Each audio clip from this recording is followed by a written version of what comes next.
வடக்கு பக்கம் தலை வச்சு படுக்காத. உங்க பாட்டி அல்லது அம்மா இந்த வார்த்தைய சொல்லும்போது, இதெல்லாம் பழைய காலத்து மூட நம்பிக்கைன்னு நீங்க நினைச்சிருக்கலாம். ஆனா, இதுக்கு பின்னாடி ஒரு மிரட்டலான அறிவியல் உண்மை ஒளிஞ்சிருக்குன்னு உங்களுக்கு தெரியுமா? நம் பூமிங்கிறது ஒரு மிகப்பெரிய காந்தம், ஜெயண்ட் மேக்னெட்.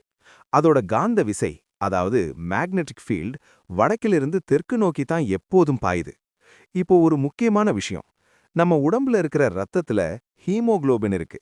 அந்த ஹீமோகுளோபின்ல இரும்புச்சத்து, அதாவது அயன் அதிகமா இருக்கு.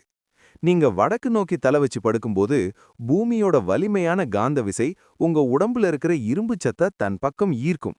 இதனால உங்க ரத்த ஓட்டம் சீராக இல்லாம மூளைய நோக்கி அதிகமா பாய ஆரம்பிக்கும்.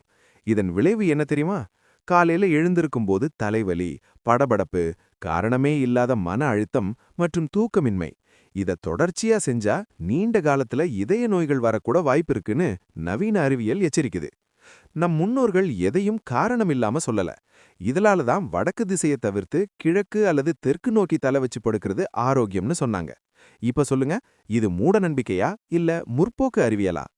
இன்னும் இப்படி புதையுண்ட மர்மங்களை உடைக்க டிகேஸ் பாரத் சீக்ரெட்ஸை இப்போதே பின்தொடருங்கள். உங்கள் ஒரு சப்ஸ்கிரிப்ஷன் நீங்கள் தேடும் ஞானத்தின் திறவுகோலாக இருக்கலாம்.